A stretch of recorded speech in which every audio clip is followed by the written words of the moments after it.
bëggoon waxtaan ak mbokk yi ci ñetti point yu ñu ñor bu ci njëkk mooy génn àdduna suñu mbokk bu ñu doon wooye Bassirou Diop doon kenn ci suñu njaboot nekkoon tamit kenn ci suñu élément doon ñu gunge doon gestu suñu kaaraange ñu ngi koy jaale ay mbokkam yàlla na ko yàlla xare ci àjjana yu gën a kawe yi te di ñaan yàlla tamit yàlla na may ay mbokkam ak ay xaritam xolu muñ parce que li metti na lool lu ma ci bëgg a wax nag te santewuma kenn xulloowuma kenn wante kii di procureur de la république bu nekk Ndar moom dama bëgg mu wax askanu Sénégal Bassirou Diop bii fan la génnee àdduna ci l'hôpital wala ci cellule am ci kaso bi ni bu nekk fële ci Saint-Louis parce que man tout de même kenn du ma gëmloo ni que Bassirou Diop hôpital la ñàkkee bakkanam loolu kenn mënu ma gëm loolu lu ma ci bëgg a wax mooy arrestation bu ñuy wax noonu nekk arrestation bu ñu def fële ci àllu kañ fële biir Thiès ma ne loolu du arrestation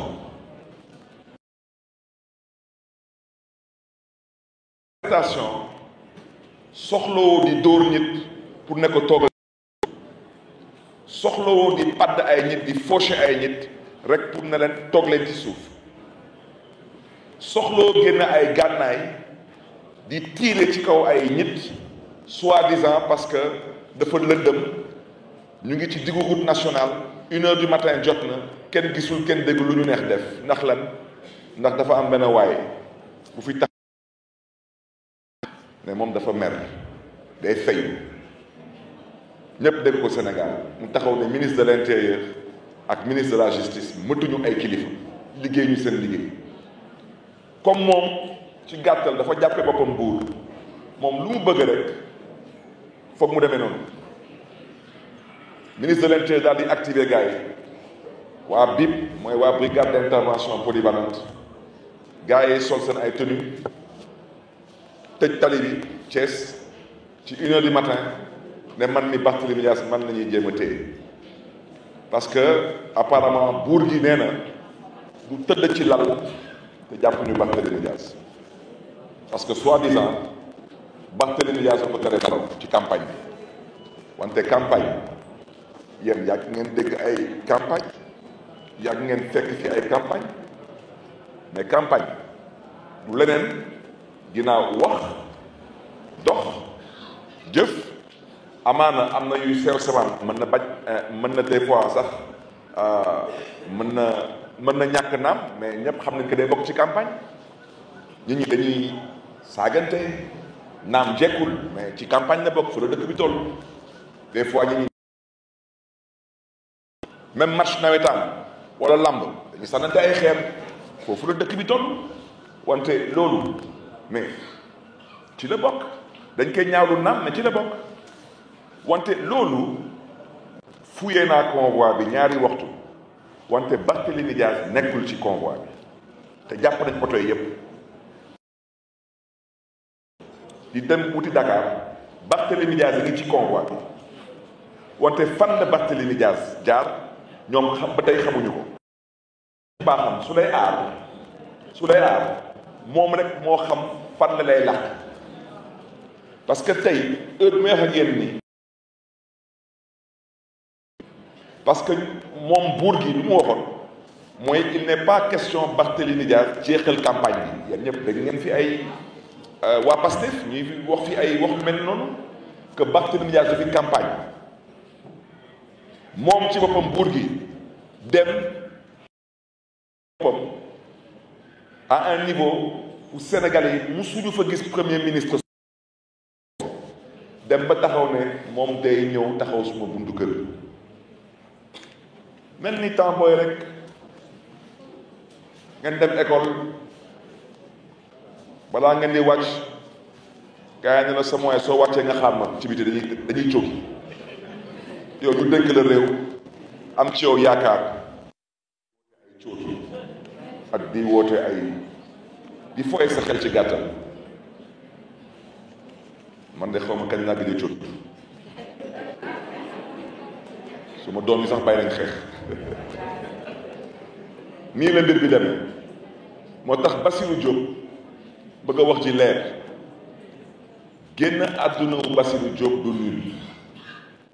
dañu fas yéene saisir li ñuy saisir à l'international parce que may biiralaat wax ji dama ne Sénégal état de droit la Sénégal dafa signé ratifié ay convention Sénégal kenn amul droit def lu ko fi neex te tey Sénégal ci 2024 droit de l'homme ñu may dégg tey Sénégal kenn nawatul dee biir kaso et la preuve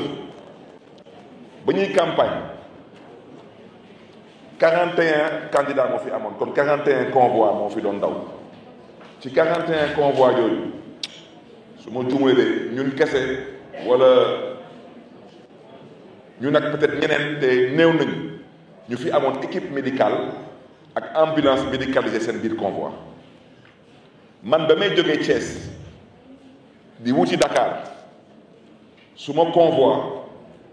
amuloon kenn ci convoi bi ku ci feebaroon amuloon te ay journalistes ñu ngi woon ci convoi bi te ñoom mën nañu seet lu may wax kenn gaañuwuloon ci convoi bi ñu arrêté ñu àllu kaañ jaay ñu doole dóor fa ay nit ay bal gaañ fa ay nit yóbbu leen Ndar bañ leen faj loolu mooy dëgg bi moo tax tey te ñu ngi may dégg moo tax tey ñu génnaat ay nit ci kaso bi Saint-Louis yóbbu leen ci hôpitalu Saint-Louis te ñu ngi may dégg lu ñu def rek xam naa ko parce que tout de même Saint-Louis ci Sénégal la bokk kon lu xew ci kaso bi xam nañ ko lu xew ci hôpital bi xam nañ ko juge bi bu doon àtte le 2 décembre juge bi moom lu ñuy gën a ñaawlu fan la ñu mësee gis délibéré flagrant délit délibéré nga jël ko repousser ko au-delà de 1 mois au-delà de 1 mois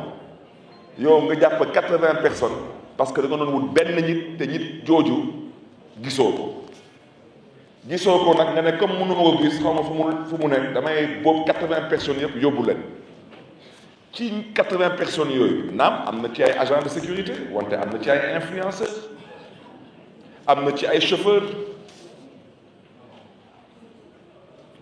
xam naa dañu dem ba ci biir ne nañ jàpp ay góor kese parce que mënuñ jàpp ay jigéen moo tax ñu bàyyi jigéen yi dem loolu kese la woon donc lii dañ koy ñaawlu parce que Bassirou Diop n'est pas mort deewul ci lu tubaab di wooye mort naturelle Bassirou Diop n'a pas glissé une fois de plus sur un savon Bassirou Diop lu waral mu génn àdduna mooy jaaye doole bu ñu jaayee ba ñuy arrêté suñu convoi dóor ba ñu leen fa dóor lànk bañ leen faj jël leen sànni leen ci kaso bi ñu dem nag ba Bassirou ndeysaan ñàkk ci bakkanam ñu bëgg gëmloo askan bi que Bassirou dafa ñàkk bakkanam ci hôpital mel ni moom dañ ko fa hospitalisé woon depuis 1 mois wax leen nit ñi dëgg wax leen tamit nit ñi lu tax ngeen am gàccee ba tey ngeen génne ay nit ci kaso bi ci Saint-Louis yóbbu leen ci hôpital bi ci Saint-Louis parce que su ngeen ko defulee tamit malheureusement ils vont aussi mourir moo tax may saluer tamit posture droit de l'homme yu nga xam ne ni ñoom jot nañ fi yëkkati ay kàddu képp kuy yëngatu nag ci mbiru société civile ngay wootee mbiru droit de l'homme jàpp ni yow ci cas bi amoo ci looy wax na nga ko dégg tamit noonu ñun tamit on en prend acte parce que Sénégal ku nekk am na droit ànd ak ku ko neex. Sénégal je le répète république la ci république léegi am na lu xel mën a nangu am na lu ngeen xam ne ni amul place am ci république torture amul place am ci république yéen ay journaliste ngeen campagne bi xanaa Barthélémy Dias ak fi amoon convoi yor fa ay fusil à pompe xanaa ñoom gisuñu loolu te yéen ñëpp gis ngeen ko xanaa ministre de l'intérieur gisul paaka yi ak jaas yi fële ci Koungheul xanaa ñoom Barthélémy Dias rek la ñu gis mel ni doy waar moo tax ñuy ñaawlu injustice bu mel noonu ngir yaakaar kese la woon parce que lépp lu mu leen di wax nii ñoom jaar nañ fa kuy toog fii tey te amuloon fitu gën a këram ñu mu jàpp tey te ñu nekk ndar ñu bëri ci ñoom ñoo yoroon kaaraangeem ci suma ndigal te lu may dëgg te moom du ko weddi kon nag yow luñ la tegoon démb lu nga dundoon démb nga ne tey ak lépp lu sénégalais yi ànd ak yow di ko xeex pour loolu dañ Sénégal nga ne yow maintenant da ngay wëlbatiku di ko teg sa opposant bii ala kulli al dina am opposant man nga xeex Barthélémy Dias man nga jaay doole Barthélémy Dias man nga def lu la neex wante di nga fekk tamit ay opposant lii yëpp lu ko waraloon mooy lu ñu defoon Bougane Gueye Dany rek ba ñuy dooree campagne bi ñu taxaw ne Bougane du campagne dañu ne ba ci biir rus ñu xam ne lu ñu bëgg a téye Bougane dafa ëpp dafa jéggi dayoo ñépp yëkkati seen ay baat dellu ginnaaw loolu la gars yi namoon Barthélémy Dias bu mu fekkee dernière semaine du campagne Barthélémy Dias bu mu dugg Dakar yéen ñëpp gis ngeen Dakar nu mu demee waa ji naroon ñëw campagne benn fan rek Dakar benn fan Dakar jaral ko du nekk ba taxaw ne day ñëw suma buntu kër di cooki wax dëgg yàlla kenn xamatul li lan la mbokk yi ci deuxième point bi ngeen même ma wax ci waxu lu ñuy woowee radiation Barthélémy Dias ci assemblée nationale du Sénégal mais biir laa wax ci balaa ñuy dem voté ji nee naa man fas yéene wu ma toog assemblée nationale ci 15e. nit da ngay xam sa bopp nit tamit nangu que am na amaana ay étape waxuma na ko man mandat bi mooy 3e fois ba ñu may tabb assemblée nationale du Sénégal ñuy taxaw fi tey di xataraayu ba ma njëkk duggee assemblée nationale du Sénégal au passage ma leen di rappeler damaa génn kaso dem assemblée man nañ ko fi def Sénégal ba may njëkk dégg Barthélémy Dias député à l'Assemblée nationale du Sénégal ils étaient tous dans l'anonymat nekkoon nag ay tout petits fonctionnaires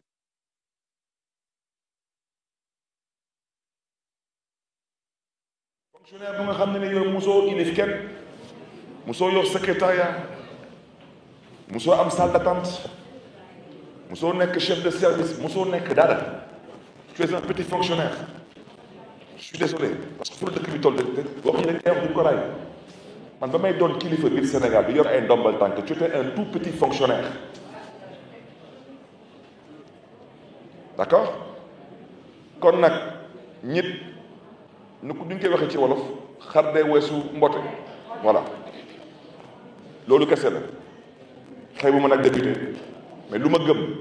mooy tey ku mel ni Pape Djibril Fall moo ma gën a yellool tey poste député parce que Pape Djibril Fall lu mu bon jot bu mu am tey pour nekk député ci assemblée nationale jot jooju aw ma ko Pape Djibril Fall lu mu bon bu mu njëkk a duggee assemblée nationale dafa dugg moom kese duggul ak coalition donc moom tey wax dëgg yàlla su nangu boo tey par le jeu des alliances dem ba nangu tey nekk ay 7e place loolu tey je crois que le mérite lui revient que tey moom mu nekk député à l'Assemblée nationale du Sénégal te aw ma xel ñaar il sera un excellent parlementaire wante ma bëggoon nekk laajte mbokk yi laaj leen mbokk yi dama leen di laaj tey suñu faloon tey Barthélémy Dias président de la République du Sénégal ban mbindeef moo nekk fii tey biir Sénégal buy xalaat nekk daf may day fokk ci suma mandat de président de la République dama leen di laaj rek fan ngeen sukkandiku ba fokk ni yéen mën ngeen ñëw tey di ma jaay doole te da ngeen di fokk di tey suma mandat te tegu leen ko ci dëgg tegu leen ko ci yoon lan la yoon wax yoon nee na député moo xam crime wala moo xam délit suñ ko condamné définitivement la ñu wax nee na ministre de l'intérieur ministre de la justice mooy bind président assemblée nationale ñu daal di ko radier daanaka dañ koy génnee ci député yi nekk yuy siéger assemblée nationale loolu la loi bi wax mais loolu mooy lu soxloo jàng école pour xam ne ni que lii dañuy wax ci sa mandat bu nga xam ne ni bañ lay condamné da ngaa yor mandat boobu waaw maintenant leen di laaj assemblée nationale bi président Bassirou Diomaye Faye am na droit su ko neexee fii ak ñaari at mu gisul assemblée bi ñu ñëpp d'accord nañ ci du noonu waaw maintenant président Bassirou Diomaye Faye fii ak ñaari at su décidé de gisul assemblée bi man ma nekkaat candidat ñu falaat ma encore député ñoom mën nañ sukkandikuwaat ci même condamnation bi pour nekk waat dañuy fokkati waat suma mandat soo ko mun lay def pour la troisième fois mënoo ko def pour la deuxième fois ensuite nag ma bëggoon tamit wax tamit askanu Sénégal dara ministre de la justice lu may ñaawlu ci lu mu def moom ministre de la justice moom magistrat moom nekkoon na fi procureur de la République te xam bu baax a baax nag dossier fusillade du Mermoz Sacré-Cœur moom xam na fa est-ce que ay samba boy ñoo fa ñëwoon wala est-ce que ay oustaz ñoo fa ñëwoon bëggoon fa wàcce ay kañ moom xam na moom ministre de la justice moom xam na bu baax lan mooy condamnation définitive nu may léegi ministre de la justice xam na est-ce que condamnation définitive mooy condamnation bu cour suprême di proclamer te cour suprême du juger jugé wul Barthélémy Dias parce que bon dossier bi du ma ci sori xanaa nga doon naa fekk laa wax mais bépp nit bu gëm yàlla muy dégg attaque de la mairie de Mermoz Sacré-Cœur mu gis film bi gis Barthélémy Dias gis ay sambaay boo yu dul jeex tey Barthélémy Dias kese la ñuy wax Barthélémy Dias kese la ñu àtte Barthélémy Dias kese la ñu condamné te Barthélémy Dias kese moo de kaso loolu su nekkee règlement de compte lan la wax leen ma yéen fii journaliste yi ban dossier ngeen xam Sénégal mu nekk ci tribunaux yi depuis plus de 12 ans wax leen ma benn dossier ba Sénégal doone Sénégal laa wax ba tey 1960 ba tey wax leen ma benn dossier bu ngeen mës a gis tribunal 12 ans ñaata yoon ngeen gis tey l'actuel premier ministre mu ànd ak man ci oto ñaata yoon la condamnation définitive moom ministre de la justice moo leen gën a xam ne ni mooy décision cour d'appel parce que première instance dañuy àtte damay taxaw su may avocat taxaw ñuy plaider d'accord ñu première instance ñu dem deuxième instance mooy cour d'appel ñu taxawaat ko cour d'appel ñuy daanaka procédure yi lay xool est-ce que waa cour d'appel lu ñu def est-ce que jaadu na am déet est-ce que waa cour d'appel lu ñu def est-ce que jaadu na yoon am déet est-ce que droit wu Barthélémy Dias ay ak ak ay yelleefu Barthélémy Dias est-ce que respecté nañ ko waaw wala déet la condamnation définitive de Barthélémy Dias s'est passée en 2017 elle a été proclamée par la cour d'appel les 5 ans sont révolus et passés te xam nañ ko mais ci jaay doole kese la ñu nekk waaye yéen maintenant yéen da ngeen di radier Barthélémy Dias de l'Assemblée nationale pour condamnation définitive waaw mais yéen amoon ngeen possibilité def ko ci mandat bi 14e législature lu tax defu leen ko yéen defu leen ko yéen a xam lu tax defu leen ko du noonu waaye yéen maintenant yéen su ma ko déggee noonu yéen daal ci gàttal saa bu ma amee maintenant benn mandat da ngeen di ne waaw Barthélémy Dias ñu condamné maintenant dañ koy révoqué waaw ba kañ daa bëgg a xam waaw maintenant may laajte di interpeller sénégalais yi yéen ci dëkk bi ngeen dëkku leen feneen damay laajte est-ce que man Barthélémy Dias est-ce que man kese dañu condamné définitivement ci assemblée nationale bii est-ce que man rek may député ci assemblée nationale bii bu ñu condamné définitivement fii am nañ ku ñu fi condamné définitivement ne ko yow munoo bokk ci ay élection waaw man bañ may condamné kenn waxu ci décision bi man munuma bokk ci élection te mu may dégg moom su ma doon bokk ci ay élection bu mu génnee ci kaso bi lu tax nekku doon candidat damay laajte waaw maintenant ministre de la justice dama koy laaj moom ci 165 députés est-ce que moom gisu fa benn député bu fa suspendre mandat est-ce que moom dañ ko condamné définitivement il y a moins de 5 ans am déet est-ce que moom ci condamnation bi est-ce qu'on a bien dit que il est inéligible damay laajte tey damaa yeewu ñu ne ma waaw man Barthélémy Dias dañ may def contrainte par corps su ma fayulee 25 millions daanaka ci dëkk bi moom tey nit mën a def lu ko neex ba bëgg a dem ba jël sa bakkan wante su demee ba ñaaw yow ci gàttal yow yaa koy jox ndàmpaay noonu la mbir bi demee ñu ne ma su ma fayulee 25 millions yooyu dañ may contrainte par corps mooy ci gàttal mën naa yeewu suba gars yi ñëw jàpp ma rek yóbbu ma kaso waaw sànq ndeysaan maa ngi taxaw su ma yaay di ma ne waaw man bugguma xam lu xew maa ngi dem jëli sumay urus maa ngi jaay xaw ma lan ma ne ko yaay booy ma ne ko wax dëgg yàlla nag man yoruma 25 millions waaw xaw ma nag nu muy demee nag wante ku ma bëgg tamit yóbbu kaso wax dëgg yàlla dañ ma yóbbu fu mu miin rek wante lu ma xam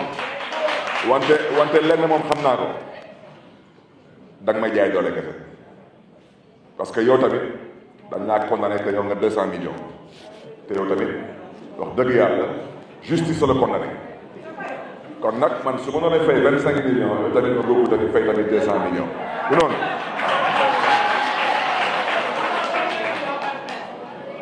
maa ngi remercier suma xarit yi parce que maa ngi dégg léegi nii suma xarit yi nee nañu dañuy def xaw ma cagnotte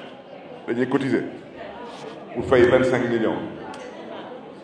ah ba may politique ba tey nag wax dëgg yàlla tey am naa lu ma métti parce que lu ma gëm mooy dans un état de droit nit mënu la fekk sa biir place nga nekk autorité ñu ñëw jël sa bakkan yàlla suturaal pendant 10 ans lu ëpp 10 ans ñu lay toroxal ci biir réew mi tey ñu taxaw ñu ne la waaw te lu ñuy def nii dafa doon lu ñaaw parce que ñoom nee nañu wut nañu ci dëkk bi mais gisuñu lenn lu fi Barthélémy Dias moomal boppam ba ñu mën ko jël pour mën ci génne 25 millions yi waxuñu dëgg parce que suñu demoon tey di interroger rek ci notaire yi ñoom xam nañ que am naa kër Bambilor fële ci cité Akis am naa fa kër maa ngi jënd kër yi ëpp na xaw ma ay 8 ans xaw ma 9 ans maa ngi koy jënd devant notaire devant maître Moustapha Ndiaye suñu demoon tey di interroger les offices de notaire ils sauront que moi Barthélémy Dias je suis propriétaire d'une maison à Bambilor dans le département de Rufisque à la cité Akis. La vérité, il y a une volonté manifeste de mettre Barthélémy Dias en prison. Ça veut dire gis nañ kër gi wante ñun kër gi intéressé wuñu dem nañ ci compte yi mais bon compte yi amul xaalis homme politique du am xaalis du mu am ne da koy bokk ak mbokk yi ñu ne la waaw maintenant comme mbir bi ñi la mbir bi demee yow maintenant di nga fay 25 millions par force te comme xam nañ que yow yoroo 25 millions soo ko fayulee dañ lay dugal ci kaso bi su la dugal ci kaso bi indiwaat ay tappale pour ne waaye dañ lay révoquer ci mairie de Dakar mairie de Dakar fa laay daanalee wax naa leen bàyyi leen di catu mairie de Dakar bàyyi leen di ko catu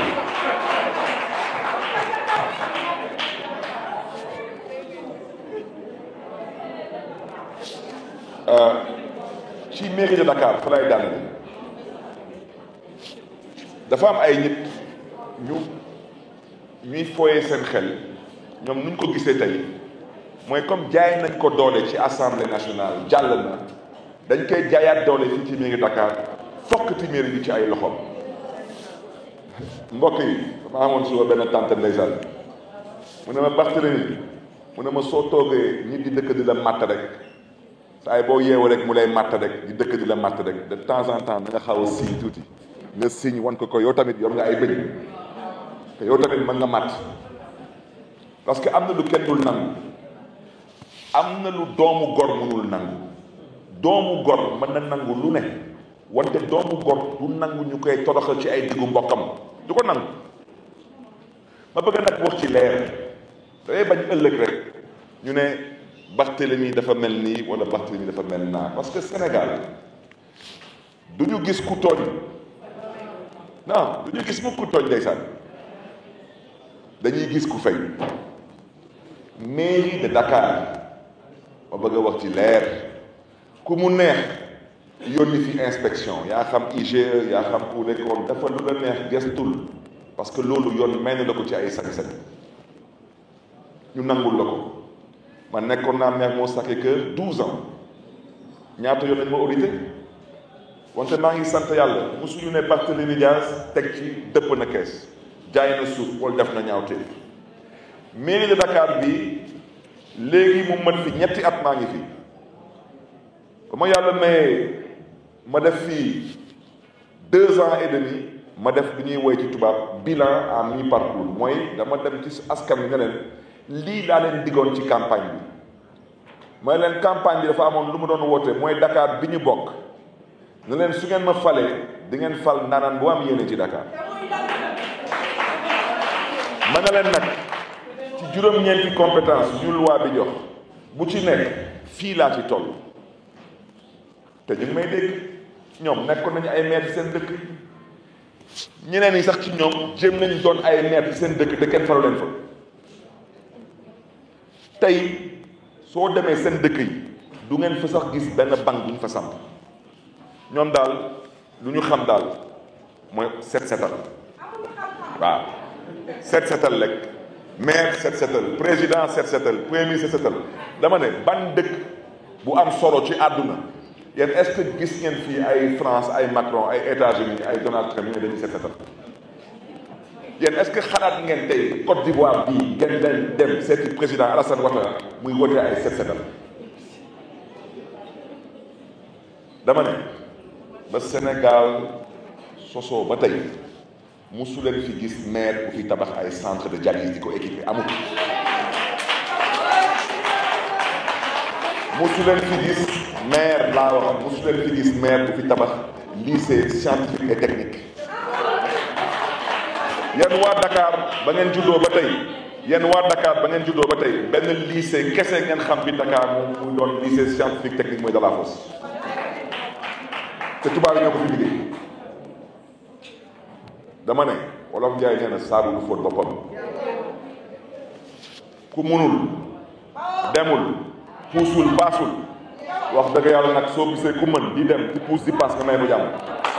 lu mooy dëgg moo tax ma bëggoon wax ak mbokki Dakar yi wax ak mbokki Sénégal yi ne leen lu yoon wax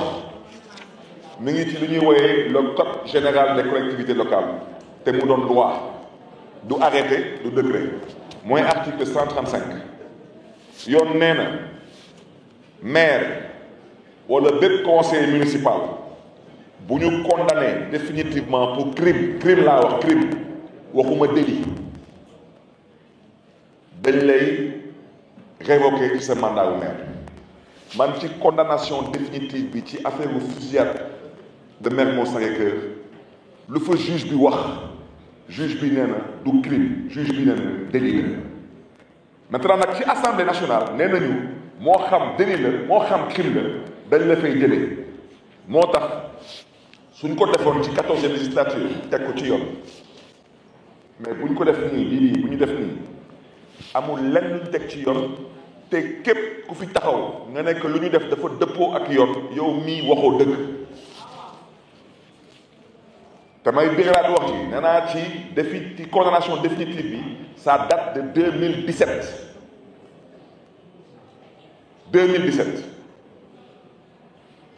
ndax dëgg yàlla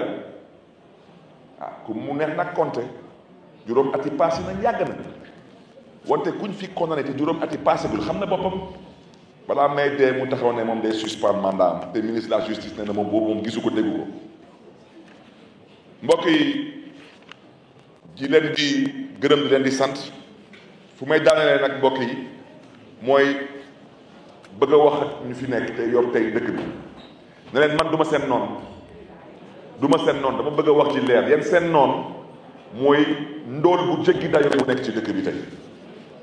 te tey sénégalais yi seen loxo jotu seen ginnaaw boobu mooy noon bu njëkk bu ngeen am noon bu ci tegu mooy lu ngeen diggoon ndaw ñi mooy xëyu ndaw ñi fu ngeen ci toll bu ci tegu tamit mooy lan ngeen fas yéene def pour mën a relancer l'économie ak le social parce que yéen a fi taxawoon ngeen diggoon askan wi leen suñu leen falee ñaari weer ngeen taxaw ne fi yéen soxla na état de grâce ñaari weer ngeen tegaat dëkk bi ci raay yi juróom-ñetti weer yi nii xale yi ñu ngi mbëkk gaale ba léegi Sénégal kenn xëyu fi xëy amu fi te lu may wax nii damay bañ ñu taxaw ne dañ leen di sosal dama ne ñoom mars 2024 ak décembre 2024 nañu wax Sénégalais yi lu tax ndox bi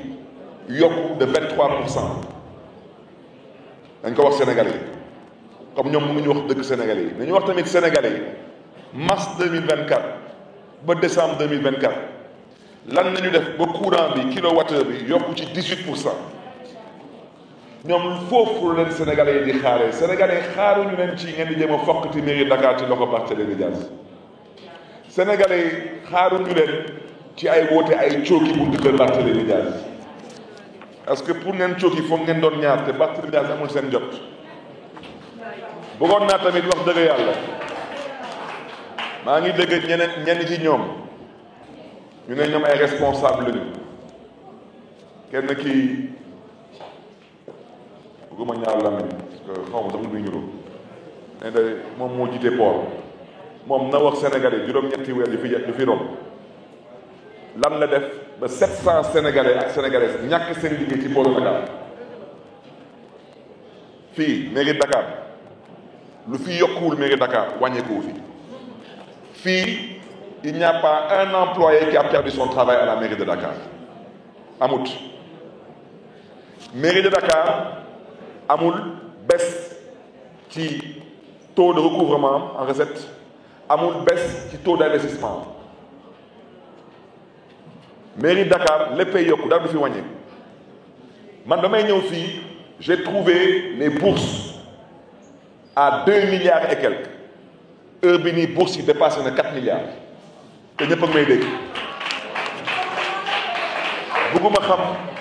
kuy jàppale Barthélémy Dias bugguma xam kuy xeex Barthélémy Dias bugguma xam kan moo bokk Pastef bugguma xam kan moo bokkul Pastef bugguma xam kon mooy sàmm sa kàddu kan mu dul sàmm sa kàddu képp kuy yeewu Dakar soo bëggee jàng soo amulee looy def jàng yow xam nga bu baax que soo ñëwee mairie Dakar lañ lay jàpp képp ku yeewu Dakar bugguma xam ku ànd ak man ku àndul ak man képp ku fi feebar soo bëggee faju te tu n'en as pas les moyens soo ñëwee fii dañ lay jàppale man loolu laa gëm liggéey laa gëm ci loolu laa juddu ci loolu lañ ma yaree ci loolu laa màggee ci loolu laay dee ci loolu laay sax man xaw ma tappale man xaw ma di wax di waxeet moo tax mën na leen mbokk yi ñu fi nekk lu may wax nii inventé wu ma ko su ngeen demee internet mi ngi nii source bulletin statistique ANSD 2024 ñoom ñoo ne ci juróom-ñetti weer yi ceeb yokku na 15%. ñoom ñoo ne diwlin yokku na 20%. ñoom ñoo ne mburu bi yokku na 10%. ñoom ñoo ne fruits ak légumes yi yokk na 40%. ñoom ñoo ne